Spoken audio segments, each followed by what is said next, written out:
بسم اللہ الرحمن الرحیم الحمد للہ رب العالمین والصلاة والسلام علی سید الانبیاء والمرسلین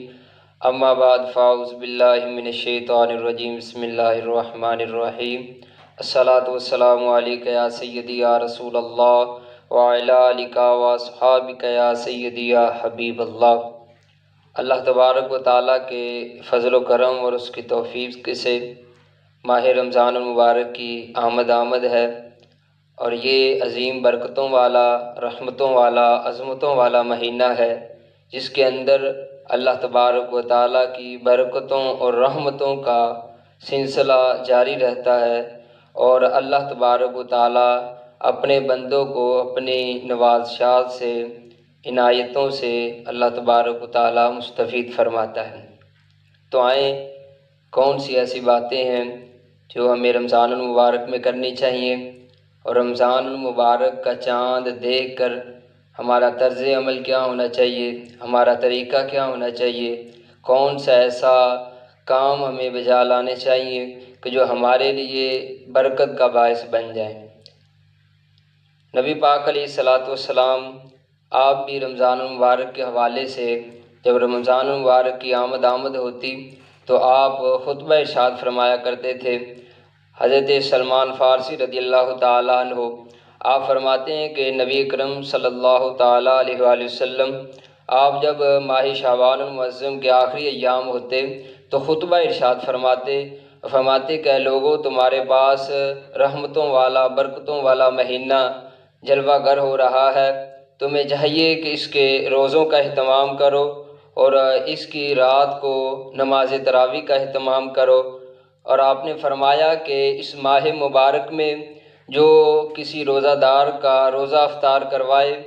تو اس کو اللہ تبارک و تعالیٰ اتنا ثواب عطا فرماتا ہے جتنا روزے دار کو ثواب ہوتا ہے۔ صحابہ کرام نے عرض کی کہ یا رسول اللہ صلی اللہ علیہ وسلم، ہم اگر اتنا نہ کر سکیں، ہم کسی کا روزہ نہ کھلوا سکیں، ہمارے پاس اتنی حیثیت نہ ہو، اتنی طاقت نہ ہو، تو وہ کیا کرے؟ نبی اکرم نور مجسم شاہ بنی آدم صلی اللہ تعالیٰ علیہ وآلہ وسلم نے ارشاد فرمایا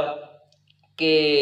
ضروری نہیں ہے کہ بڑی دعوتوں کا اہتمام کیا جائے، بہت زیادہ ساز و سامان رکھا جائے، بڑا دسترخوان سجایا جائے، رنگ برنگ کھانے وہاں پہ رکھے جائیں تو پھر ہی تمہیں روزے کا ثواب ملے گا۔ فرمایا کہ اگر کوئی پانی کا ایک گھونٹ یا ایک کھجور یا پھر دودھ کے ایک گھونٹ سے کسی کو روزہ افطار کروائے گا، اللہ تبارک و تعالیٰ اس کو بھی اتنا ثواب عطا فرمائے گا جتنا روزہ دار کو ثواب عطا فرمائے گا۔ تو اس لیے روزے بھی کھلوانے چاہیے۔ جو صاحب حیثیت افراد ہیں ان کو چاہیے کہ اس ماہ مبارک کے اندر جو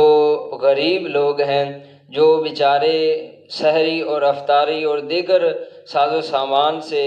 بے نیاز ہیں، ہم ان کو چاہیے کہ ان کی ہیلپ بھی کریں، ان کی مدد بھی کریں، اور اپنے ثواب میں ان کو بھی حصہ دیں اور ان کو بھی شامل فرمائیں۔